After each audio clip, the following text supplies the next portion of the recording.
Thank you so much, Dan. It's really great to have you chairing the event today and to be chairing it with you. So welcome, everybody. We're really delighted to be holding this webinar. I just wanted to say a little bit about the Association for Young People's Health. We're a charity that works across the UK about focusing on improving the health and well-being of all young people aged 10 to 25. And we look at improving practice, good youth-friendly care, informing policy around young people's health and well-being. We're passionate about having young people's voices at the heart of everything we do, and so really delighted to be co-chairing with Dan today particularly, and we've got Gabrielle later on the agenda. And importantly, everything we do is informed by the evidence and the data, and so today's session is really important in understanding what the data is telling us about COVID-19 and its impacts for young people. So I'm going to pass back to Dan to introduce our main speaker. Fantastic. Thank you so much, Emma. Thank you so much to the association for including young people's voices at the heart of everything they do. Just a quick rundown about how this session today is going to work. We're going to have a presentation by Dr. Anne Hagel, and then we're going to have a session after that with perspectives from young people practicing policy with Dr. Joel Coleman, Gabrielle Matthews and Dr. Dougal Hargreaves. Then after that, there'll be an opportunity for a Q&A discussion facilitated by Dr. Dick Churchill, which we're all looking forward to. So without further ado, it's time to pass over to Dr. Anne Hagel, who is the research lead of the Association for Young People's Health. Anne, over to you. Thank you very much. Lovely to be here. This is very, very strange things to do, these things remotely like this, but an absolute delight to be presenting. So thank you to Dan and Emma. I'm going to start sharing my screen and we'll see whether that works or not. It's always a nerve-wracking moment from the beginning. Good. So you should be able to see the screen. You should be able to see me, I hope. And we'll kick off. This is a critically important issue. It's taken up quite a lot of AYPH's energy over the last 6 months, as I'm sure it has done for many of you who are listening in. And over the next 20 minutes, we just want to share some of our current thinking about this. But our starting point for everything really is why are young people important? Why is this an important issue with respect to young people? And this, to some extent, is, underpins absolutely everything we do. Young people are 11.6 million in total. They're 20% of the UK population. That is a really significant slice of our population, and they don't really get enough of anything in relation to that. It's a key age, 10 to 24, for developing lifetime health behaviours, diet, exercise, substance use. It's the peak age for the starting of many long-term health conditions, including, as many people will be familiar, about 3/4 of mental health problems. It's an age that's defined by transitions to adulthood, through education, in living arrangements, in relationships. And also it is an age where investment now reaps rewards later, not only for us and the cost to the NHS and to society, but to young people themselves. So I'm just going to do a very quick outline of what I'm going to talk about. I'm going to mention young people and the virus itself, but not in much detail. That's not the main focus of today. I'm going to spend a bit more time on the ways that it's made a difference to the lives of young people, so what the challenges are that it has posed for them, and then separating that out a bit from the impact of those challenges on their outcomes. And that's going to lead us into thinking about the exacerbation of health inequalities, and if we have time, a bit on some suggested interventions. Just getting used to my screen here. So starting with young people and the virus, and with the infection rates, early evidence suggested that young people formed a very small proportion of cases, less than 2%. And more recently, that's a little bit less clear, particularly in relation to young people who are at secondary school or in early adulthood. Certainly, they all get it less severely. And the small numbers mean that we are not very clear on patterns like the overlaps with BAME, not as clear as we are for the overlaps with adults. second half of the conversation about the virus itself is usually around transmission. And similarly, the early evidence suggested that young people played a very small part in transmission. This again is a little bit less clear, but households with children don't seem to be at higher risk overall. And at the moment, the conclusion is that the children and young people are no more part of transmission than anybody else in the whole age range. And all of these conversations have been feeding into our discussions about schools as a vector for transmission in society. And here the evidence is that closures don't make a huge difference at a whole society level, but have to be weighed up against the positive role of schools. So turning really to the challenges that young people face, we have a large body of research on the challenges that young people face that we have accumulated from 30 or 40 years of research on resilience and risk factors and adverse childhood experiences. And we know the things that create impact in the lives of young people. And so this is a list really derived from that research. And what I want to do is go through each of these in turn and just look at the extent to which the pandemic has made a difference to them. So starting with poverty and deprivation around children and young people, we're in absolutely no doubt that the challenges relating to hardship have increased for many children and young people. We've got increased universal credit recipients with dependent children. We've got new claims for income support from 16 to 24-year-olds. We have increased proportions of children and young people living in households where no one is working. All of those things, economic downturn and deprivation, are related to maltreatment and neglect. So we would expect a relationship there. We don't have very much official data on that at the moment, but we have quite a lot of reports from children ringing into helplines or using online mental health services about increases there. We also expect oh, sorry, didn't need that, never mind. We also expect an increase in parental psychopathology and addiction from times of economic downturn. And we know some adults have experienced increasing mental health problems and they will be living with children. And we've also seen increasing use of substances amongst the parents of children compared with other adults, alcohol mainly at the moment. So some hints there that those kind of challenges have increased too. In terms of long-term health conditions and disability, these are known to present very real and serious challenges to young people experiencing them. And there has been a lot of information about the impact of the pandemic on increasing those, particularly in relation to shielding and to disruption to the usual care pathways and services being disrupted. Family disruption, I know of very little evidence about increases in family disruption. Again, we would possibly expect it to be connected to economic circumstances in the long run, but at the moment, given that we're all locked down, we can't go anywhere, perhaps less disruption. And similarly with bullying and discrimination in social media, I don't know very good data about increases in things like bullying at the moment, but there are lots of young people who do generally report bullying. And we have seen a real increase in what you might call sort of societal discrimination in terms of young people with negative discourse around them generally. And then also the loss of protective environment from school in relation to some of those issues. Peer problems, peer relations in general are hugely important to young people, both positive and negative. And this is certainly where young people themselves are reporting the most impact. And they all, in all the surveys that are happening at the moment, seeing their friends as being an absolutely critical impact for them. Less reports of interpersonal peer problems, but maybe in some of the qualitative data. And academic pressures have clearly increased in every way possible. In addition, at the very bottom, I've put disruption to services that wouldn't normally be on a list of things like ACEs, but we have a lot of estimates, for instance, in mental health, for the difficulties that young people have had in getting support for their problems during the pandemic and lockdown. In this next slide, I just wanted to show one example of what this looks like in reality. This is a slide illustrating the decrease in employment across all ages, and I've highlighted the 16 to 24-year-olds there. You can see the impact has been much greater on that age group than it has on other age groups. So given what we know about the higher rate of things that we know are important to young people and matter, what are we worried about in terms of impacts? With no doubt that there is worry, and for young people as a whole generation, as this Guardian headline from last month suggested, and the scarred for life there is a quote from Russell Viner, who's the president of the Royal College of Paediatrics and Child Health.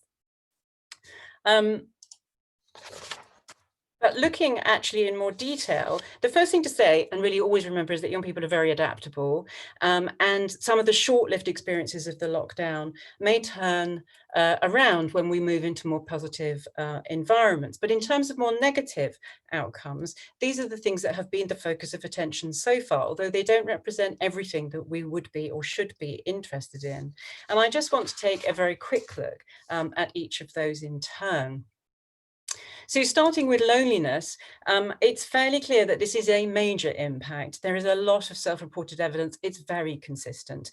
Young people within our age group, and here you have data from 12 all the way up to 24, all report increased levels of loneliness, and generally attributed to that factor of not being able to see their friends. We don't know, as I say at the moment, whether that will be a long-term implication once they go back to something approaching normality, hopefully in the spring next year. The second thing on my list was well-being.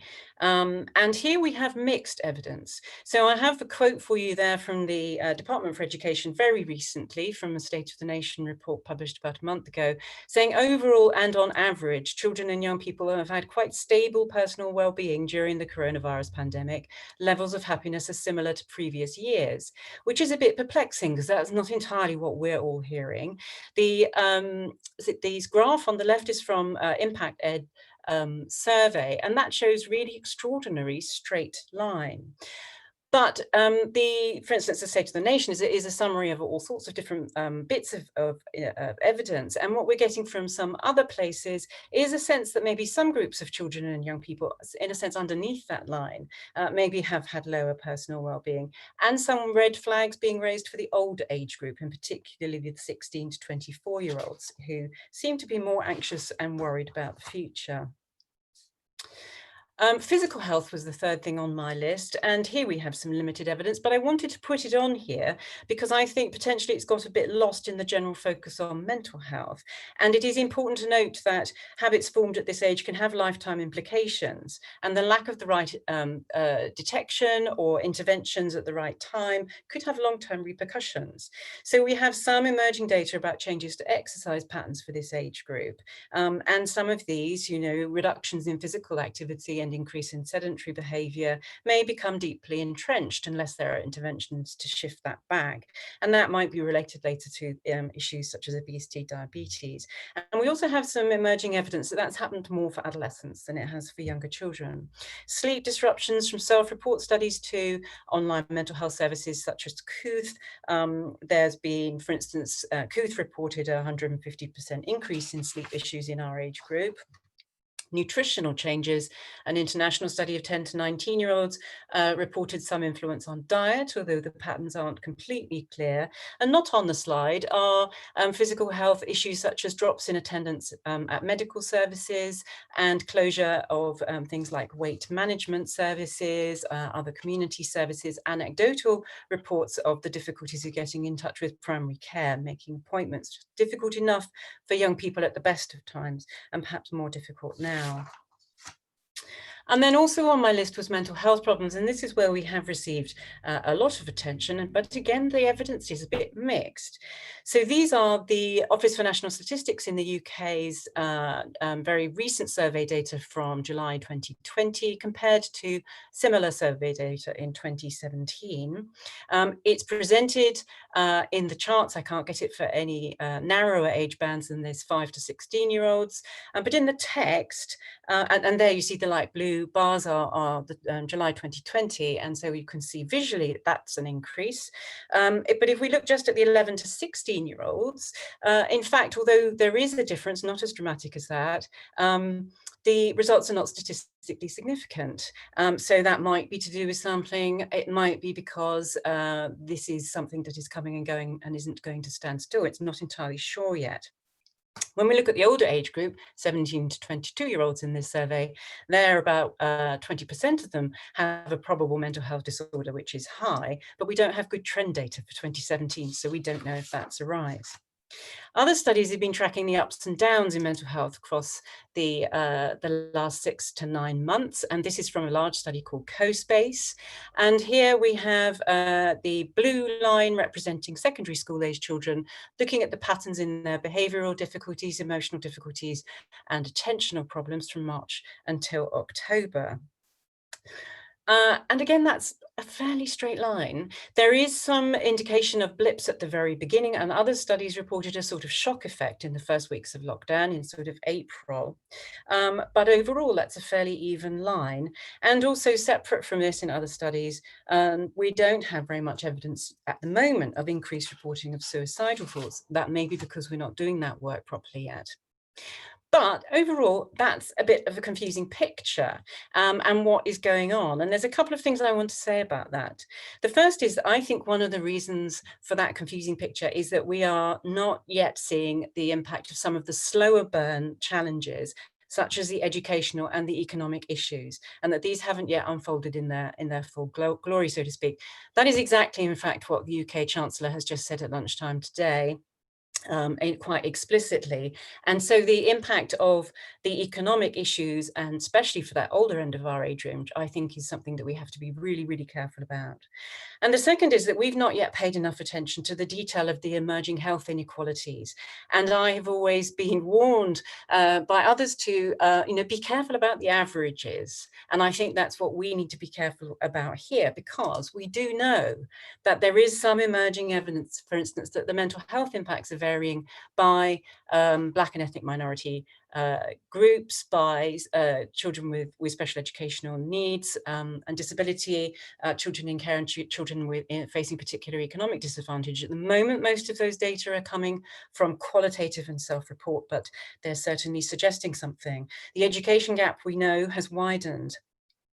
We know from the Institute for Fiscal Studies in the UK that the gap between the poorest and the richest children in the amount of education they're getting every day has already increased. It's not just that everybody's getting less education, the poorer children are getting less education. We know already that families who were struggling financially to begin with have seen worse financial impacts. And we also know that the families with fewer resources to begin with have reported more problems in their teenage children, less access to technology to communicate with school and friends, more likely to have lost routines and have impact on their sleep. So I think if we can move beyond the averages and focus much more on the subgroups who are having a particular impact, we will get a clearer pattern emerging and we'll know where to focus our activities. But that does require better data than those that we have at the moment. All we have at the moment really are sort of some direction of travel data. So I wanted to take a quick look at what a range of sources working all across the field have begun to suggest about some general categories for intervention on the basis of those patterns emerging at the moment.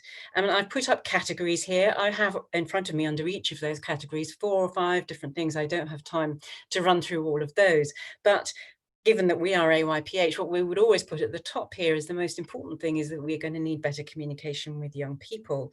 We're going to need more youth voice, co-production, and a narrative of support rather than blame. And I would recommend to people the Royal College of Paediatrics and Child Health Voices of Children and Young People COVID portal, where there are now over 97,000 record bits of information from young people themselves saying what has been going on for them and how they feel about what we should be doing. Improving the school education-based offer is important, and schools are always a venue for delivering to children and young people, and that would include increasing digital access and providing some support for young people in the post-school and early economic transitions and pathways is going to be absolutely critical.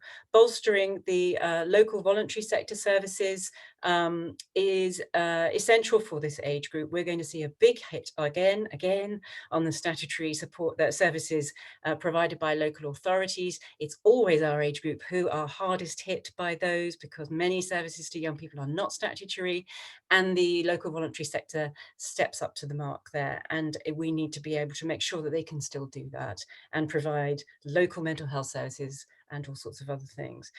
We need youth health in all central government policies. We need to promote age diversity in public consultations, and we need targeted services for the most vulnerable youth populations. And as you'll have noted running through my comments here, we need improvements to data and research. We need these data broken down much more into 5-year age bands, 10 to 14, 5 to 19, 20 to 24, and we need to be able to disaggregate by those inequalities. So sort of drawing to an end here, some take-home messages. I think the overall message that we've got from our work looking at this so far is that experiences depend entirely on your starting point. We need to remember generally that young people are very adaptable and generally resilient, but we're not reassured by those averages. And the emerging evidence, we think, suggests that there's particular impacts on certain subgroups about whom we need to know more, and real worries about the slow burn impacts of education and employment problems on a whole generation. And that has led us to be really very concerned about the 16 to 24 end of our age range. As Gabby has pointed out to me before, the experiences of young people have been dictated almost by the actual school year that they are in. And in some of those school years, you were fairly protected if you weren't taking exams. In other school years, the impact will be much, much more dramatic. And so far, we've only really looked at mental health problems and self-reported well-being in most of the outcomes that people have been interested in. But there are others that I think we're going to need to really focus on, including proper mapping of those educational transitions. So are people getting less good grades? And are people in certain groups getting less good grades that they should be getting? Is that having an impact on the opportunities that open to them 2 or 3 years down the line, 5 or 10 years down the line? So we can start putting some things in place now, and we have an obligation to do so. And we need to do much more work on tailoring those interventions so that they do match what we know about the data. So that's the end of my bit, and we will, as Emma will say later on, we'll be publishing this work. We are making the resources available from this. We've just put up today on our website a list of all the references that I have drawn on to put this together, so that people can interpret those themselves. So that's the formal presentation bit. Now we move on to a discussion of some of these findings with our guests on the webinar today. And so it's a pleasure to hand over to John Coleman. So John, if you could put your camera on, and Gabby and Dougal. So I'm going to hand to Dr. John Coleman, who has been associated with AYPH for many, many years. And he will be talking to Dr. Dougal Hargreaves and to Gabrielle Matthews.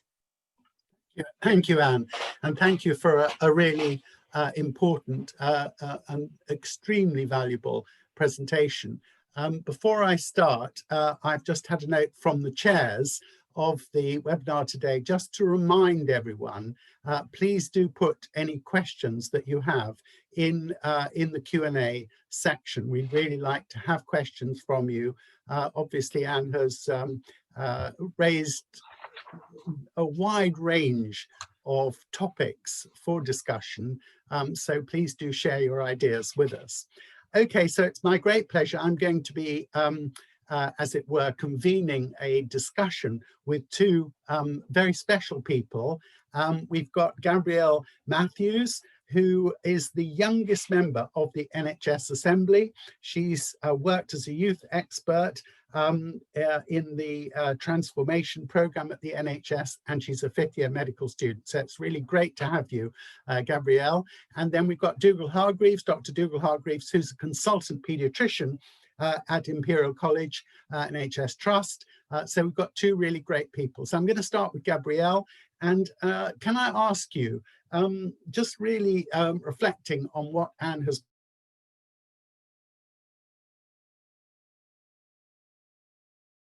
your own experiences over the last 6 or 9 months. Could you say something about how you sort of reflect on what Anne has said? Hearing you. I don't know if I've frozen or if John, maybe I've frozen. Okay, you are muted. Both you and Dougal are muted, so maybe can you unmute yourselves? Okay, shall I start with Dougal? Can you hear me, Dougal? Yep. Oh, okay. Oh no, Okay, Gabrielle, can you come in? Yeah, sorry, I didn't hear the end of your question. I'm so sorry. So basically, I'm really interested in how you know, your own experiences over this period, the pandemic period of the pandemic, how they chimed with what Anne has been talking about. You know, has it resonated? Are the things you'd like to hear more about? If you could just reflect on that, that would be great. Sure. I think what Anne said at the end, which is something that I've spoken to her a lot about, is that from what I've heard working with children and young people, the experiences have really differed by age. And some young people have been really protected by where they are in school. And just by their age, actually getting more time at home, being with their family a little bit more can be really beneficial if you're in a safe home.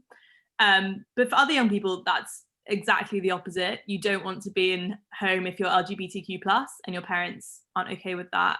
If it's an unsafe home, with parents who are drinking or other things. And so I just want to kind of quickly do what I've heard from young people. So firstly, on the mental health front, the graph that Anne had, which shows happiness and I guess overall well-being being pretty similar, for me is really interesting because talking to young people across the age group, that isn't what I've heard. They've been increasingly anxious, they've struggled with their sleep as a result. And I don't actually know how they collect that data, so it could be that it's just the way it's collected, but they just haven't been able to do what they enjoy. They haven't been able to see their friends. They've been feeling a lot lonelier and more isolated.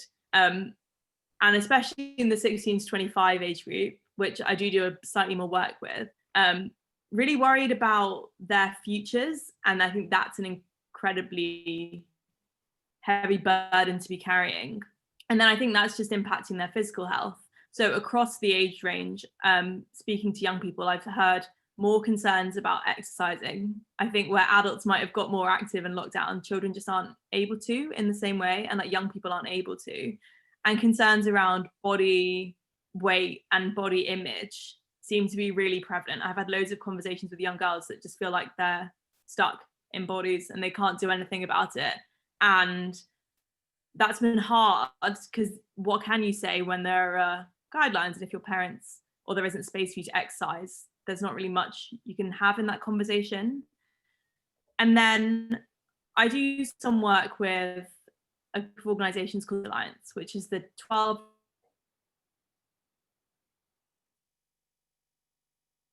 Okay. Unfortunately, you've frozen. When I'm going to, that's been really, really helpful. I'm going to move on to Dougal, and hopefully we can come back to Gabrielle in a minute. Dougal, how about you? How did Anne's presentation chime with your experiences as a paediatrician over this period? Yeah, thanks. So I mean, I think what really came through in Anne's presentation for me that we've really struggled to know how to respond to in the NHS is this, as she rightly said, children and young people, much less direct impact from COVID, but in many ways disproportionately bigger indirect impact or collateral damage from COVID. And I think we've really struggled to know how to respond to that. So in the acute setting, me and other paediatricians were redeployed onto acute adult COVID wards and were looking after patients in their 80s. And that was, you know, it's a learning thing for us, but it was entirely appropriate. It was kind of all hands on deck to deal with an acute surge of people in late March, kind of early April. I think what's been really frustrating from our side as paediatricians is that kind of lack of focus in some ways is continuing in lots of ways at the moment. So for example, in my hospital, our A&E department is still closed to children under the age of 16. And some of the services have been slower to where it's open to adults. So I think we've been slower getting some of those things back up and running. Completely agree with Anne's points that this is such a sensitive age. So some of the things around remote consultations, around doing telephone consultations with new patients we haven't met, and trying to build up that rapport, build up that relationship of trust, which is so important, I think has been really challenging for us.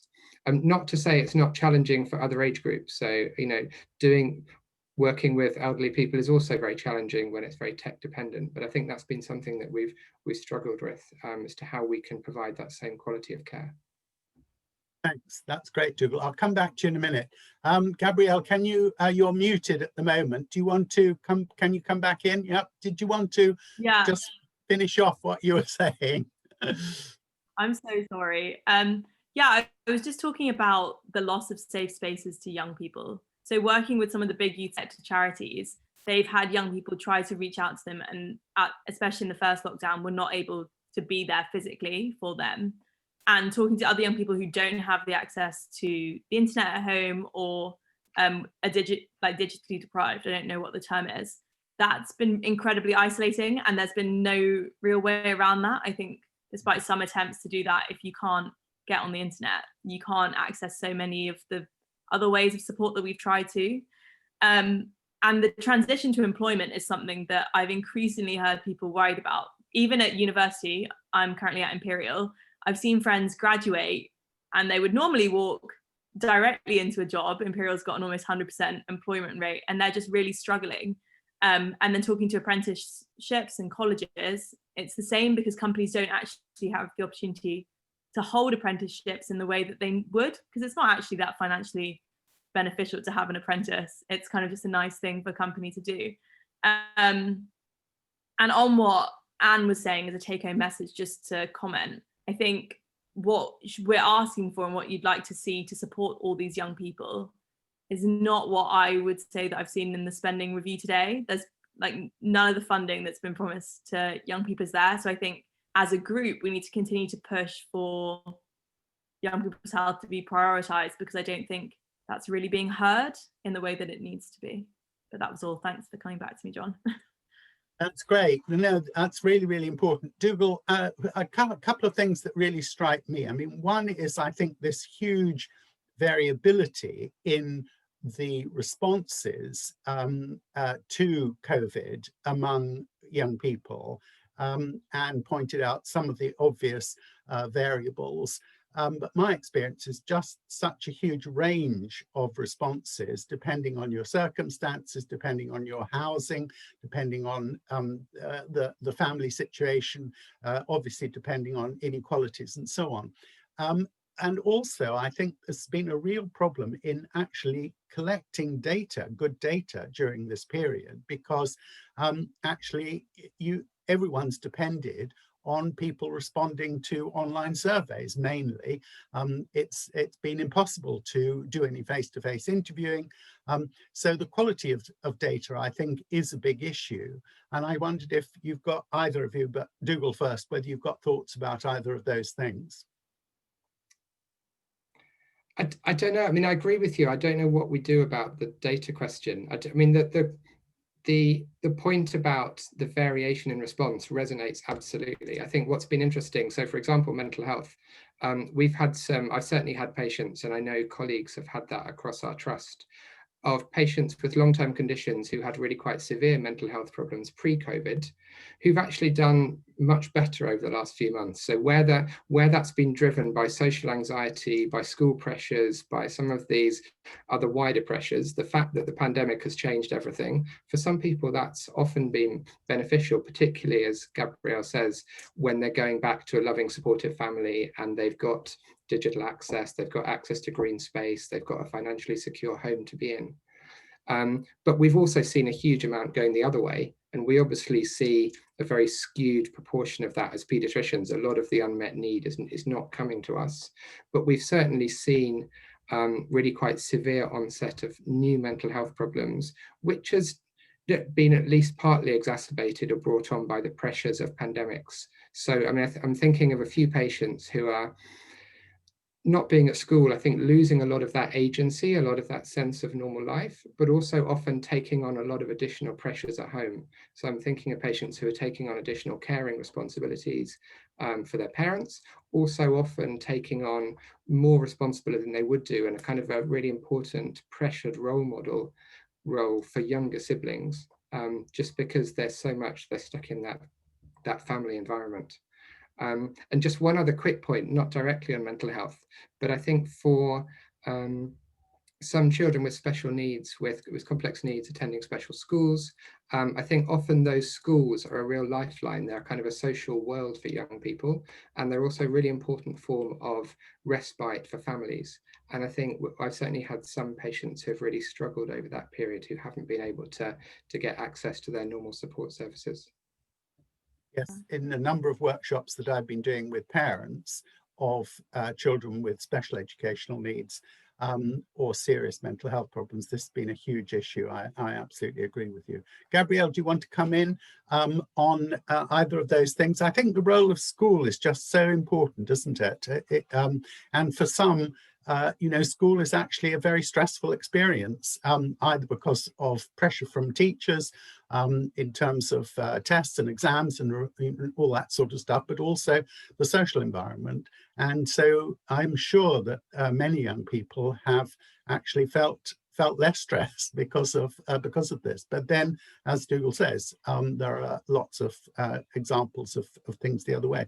But any more thoughts that you've got on that, on the huge variety, the continuum from doing well to doing really badly? Yeah, I think just to add to what Dougal said about caring responsibilities, that was something I heard so loudly in the first lockdown around older siblings taking on the responsibility of their younger siblings and making those healthcare decisions, having to feed them, try and teach them in the day. And when we were trying to do some work on providing resources, loads of young people were asking for resources on helping them educate or activities for their younger siblings because they'd never had to do that, which for me is really interesting because I think we often focus on young carers from the parent's perspective, and that responsibility of having a young child, I just can't even imagine. And then on the school side, what you said about special educational needs and disabilities is exactly what we've heard as well, especially young people who normally get support in school. It just hasn't been there at home. And there's actually a young board member on the Children and Young People's Transformation Board who's spoken really well about just that absence. And my brother, he won't mind me saying, has ADHD, and trying to get him to sit on the computer at home for 8 hours was like a full-time job for me and my parents and my sister when I was at home, and suddenly the whole household is going to school, and we're incredibly lucky that we have the time to do that. So actually, whilst I haven't heard from that many young children or young people struggling with SEND and needing to hear from that, I'm sure it's been really tiring. And then lastly, I think the data, when we're talking about data and the failure to collect it, I think in some places it has been, like what Anne said about safeguarding and contacts to helplines. I think it's really interesting that that was so quick to pick up, because straight away in the first lockdown, I heard people talking about the loss of safe spaces and worrying about safeguarding. And then the helpline data came out pretty soon, showing that there had been more calls by young people. So for me, I just wonder how we can make sure that we're putting those metrics in around other services so we get that data as quickly, so the stories and all the experiences that we're hearing can be matched, because it's been really frustrating to like hear so many stories and not be able to speak to them with data. Okay, well, thank you very much. I'm afraid we've run out of time. Thank you, Gabrielle. Thank you, Dougal. And that was really good. And it was good that we could cover some of those issues, I think. I'm going to hand over now to Dr. Dick Churchill, who's one of the AYPH trustees and a GP, and he is going to be chairing the Q&A session, which is the last section of this webinar. So over to you, Dick. Thank you, John, and thanks to Dougal and Gabby, and Anne's joined us. Dougal and Gabby, please stay on, because these questions I think are going to work. Had a good selection of questions, and what I'd say is we might not get around to everybody's question, but we're going to try what we don't answer on during the session, we will try to answer subsequently. So if you want to keep on adding questions, that's absolutely fine. I'm really pleased to see there's some discussion, a little bit of discussion going on there as well. One question that's come to the top of the list, and I think is really useful just to give that balance, it's been upvoted, by one person anyway. Have there been any positives for this age group during the pandemic, and how can that be continued? I'll start with Anne and then move on to Gabrielle, and then Dougal, if I may, with that question. Have there been any positives for this age group, and how can we continue?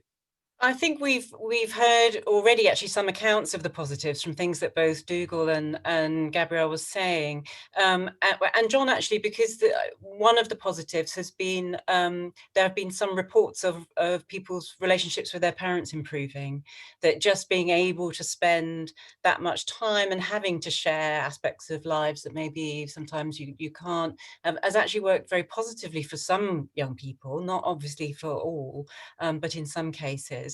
For some young people, as Dougal was saying, not being in the school environment has been a positive, while for the majority it hasn't, but for some young people that's been helpful. I think there's something to be said for sharing a crisis. This has been something that happened to everybody. I mean, even I, if I go and walk around the streets for my evening walk when we finish tonight, when I look in the houses up and down the road, I think they're all actually having pretty much the same time as me. They're all thinking about the same things and watching the same news programs. And there's a sort of community feeling about it that I think young people picked up to some extent too. I know young people who said to me, I'm not beating myself up about what everybody else is doing anymore, because I know they're not doing anything. And so some of the social comparison stuff that we were really concerned about in relation to social media before all this happened has sort of faded away for a little bit. All of that is immediate. That is all stuff that has been happening during these experiences. In terms of long-term positive impacts, I can't think of very many at all, in fact. And I am really seriously worried about the economic impact on these young people as a generation in all sorts of different ways. Okay, thanks, Anne.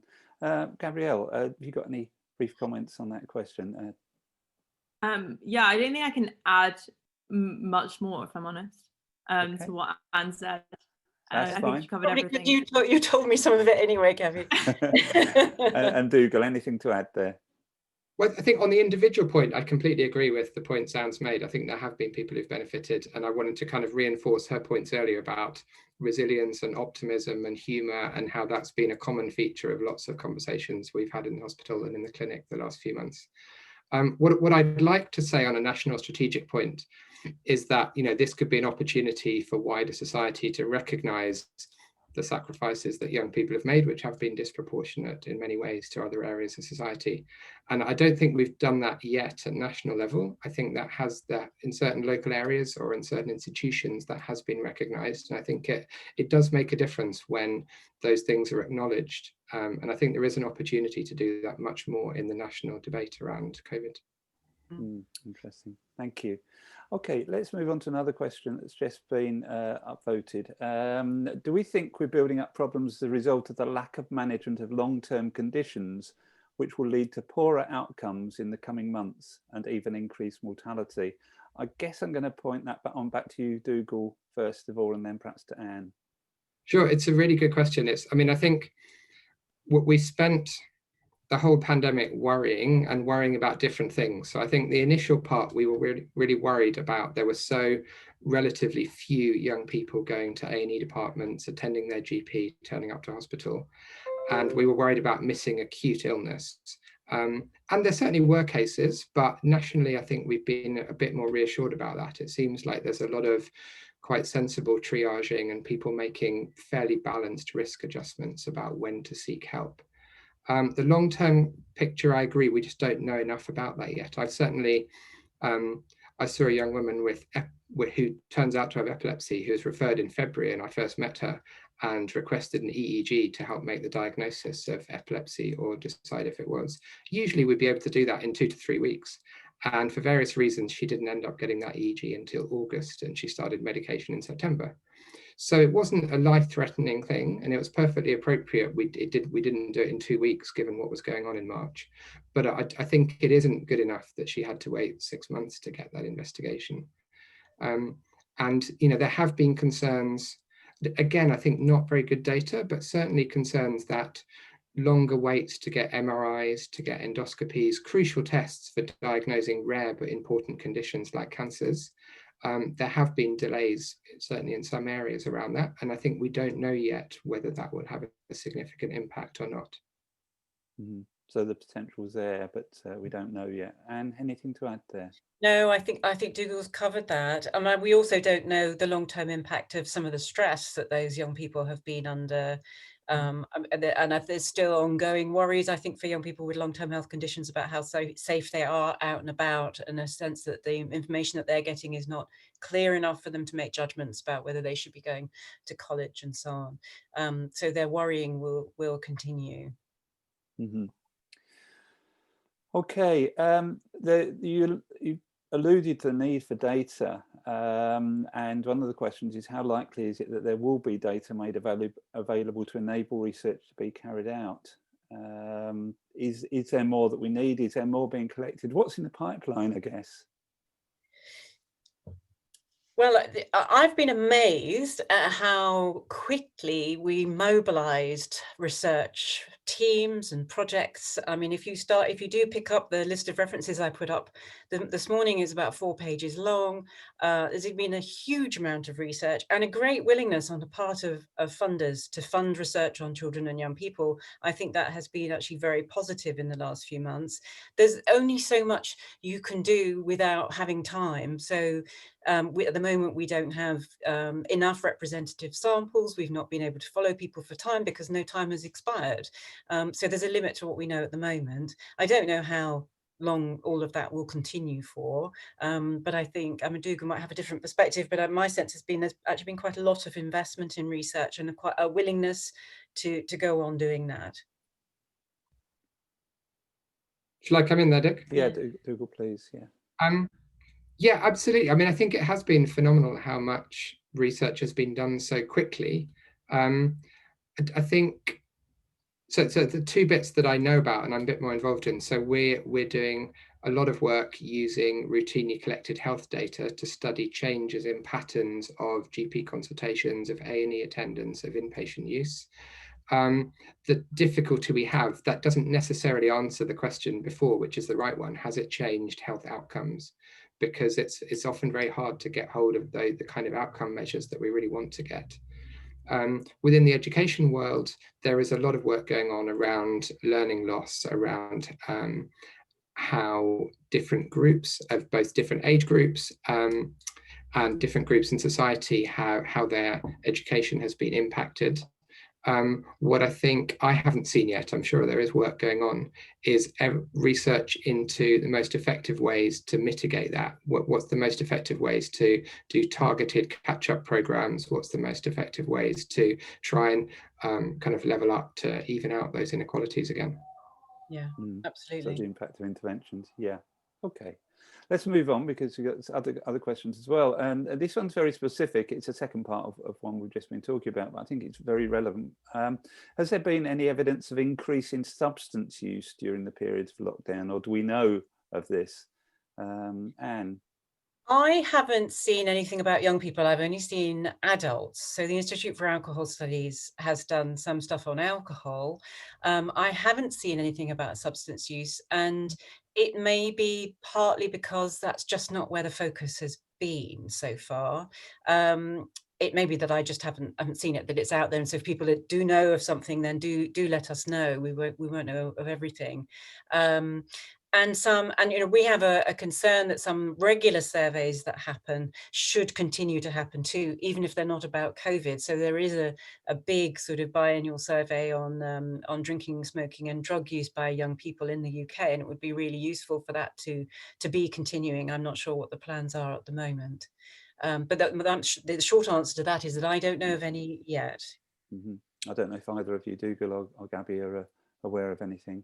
No, I don't know of any evidence, but I think from talking to children and young people, there's been, like, especially 18 to 24-year-olds, there's been, like, I think a massive split, the same thing that you've seen with adults, where there has been increased usage of substances, I think, especially for 18 to 24s who are at home. But that's just from groups that I've engaged with. And actually, just if I look at people at uni, that there's a massive divide of people who are drinking a lot more and people who have gone the other way and aren't drinking at all. I mean, the good thing about the age group as a whole at the moment is that we have the lowest levels of substance use and drinking that we have had since records began. They didn't start from a base of lots of drinking. And so my assumption would be that they've not gone to that instantly as a coping mechanism, as we might have done in the 1980s if we'd taken the survey back then. But it's definitely something to watch. And as Gabby points out, you know, there'll be a bifurcation in there. There'll be some that use more and some that have used less. I've just noticed in the Q&A, Louise Walmsley has commented that Manchester Metropolitan University are doing a study on young people, substance use and COVID. So we need to watch out for that. It's good to know. Thank you for that, Louise. Okay, I'm going to focus for a moment on eating disorders. Sarah Simmons has said, in the Northeast, we have experienced a large increase in referrals for children with eating disorders. We've also noted that we need to admit a greater proportion for inpatient feeding. Have similar patterns been noticed elsewhere? Are these noted elsewhere? Dougal, anything to say on that?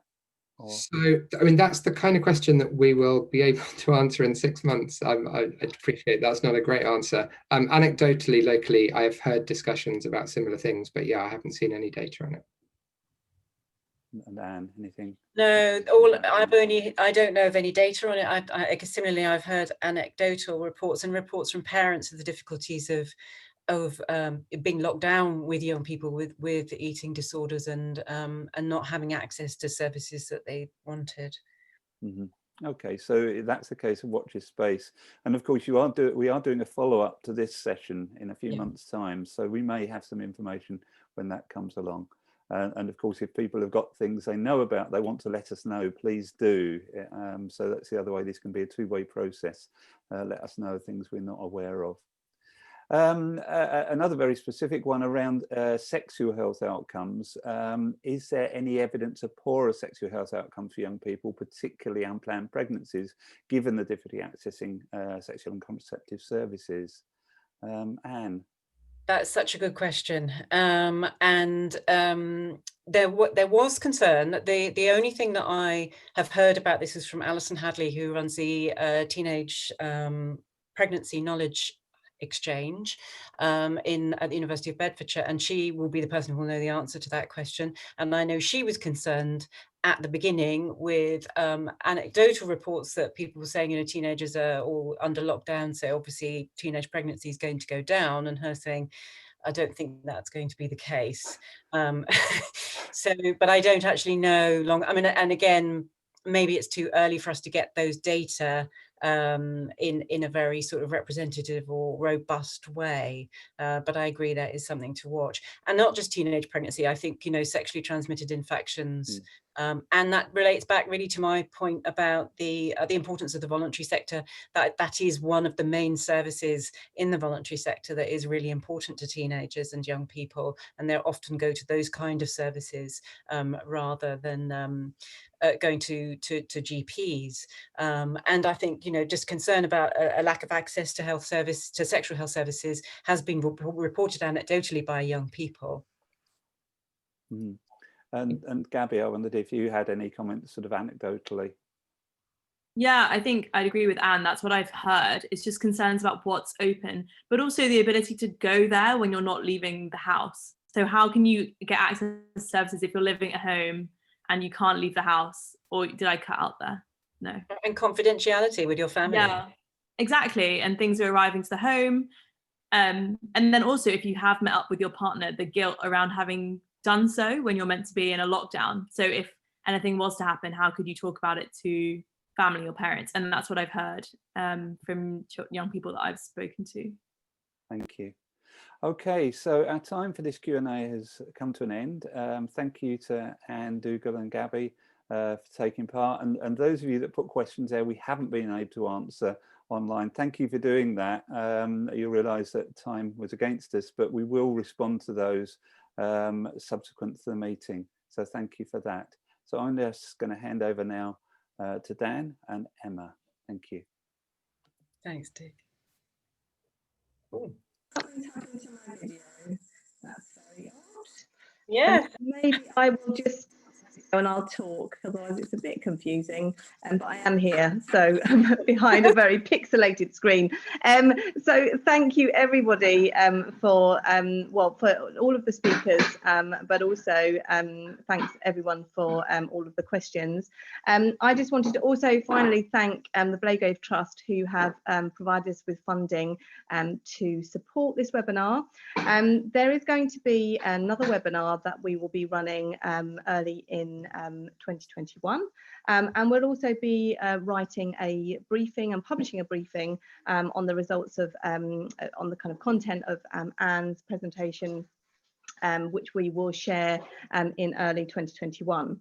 So in terms of how you get access to all of that, after the meeting, you will receive via email through Eventbrite a link to the slides and a link to a document with all the references from Anne's presentation, but also a link to a survey, which has just got 5 questions. It should take less than 2 minutes to complete, and it's going to tell us a little bit about how you found this webinar, and also what you'd like us to focus on when we do the second webinar in early next year. And so we'd be really, really grateful if you could complete that. And I'm going to put my video on. Oh my goodness, I'm going to stop my video because it's all gone completely wrong. And I'm going to pass over to Dan for the final word. Oh, fantastic. Thank you so much, Emma. And thank you to all the panelists today. I hope that everyone thoroughly enjoyed the event. I know I did. I've got absolute endless amounts of notes that I'll be taking away with me. I just wanted to finish with sort of 2 key themes from another young person's perspective that I picked on throughout the discussion today. First of all was that very pertinent link between the mental health and physical health that I picked up. And there's desperately a need there, I think, to tackle those issues head on. I'm very lucky enough to be part of the Youth and Employment Task Force with the Bank of England Youth Forum. I think that's one great way of involving young people's voices in to tackle those issues that are then resulting from mental health down to physical health. But then the other one, which I think kept popping up, was this question of data. And I think this is something which I bang on to government departments all the time, and think tanks and associations. Young people aren't hard to reach. They're really not. And so I think there has to be a greater effort from all of us to really try and reach them. Ask them, what are these key issues that you're facing, and what would you like, what sort of solutions would you like implemented to resolve them? And most of the time it's just listen to us. That's part of the solution. But thank you so much for the Association for Young People's Health for doing part of that and listening to us, young people. I really hope you enjoyed the event, to everyone watching, and hopefully see you soon. Thanks, Dan. I can see you now. Bye, everyone.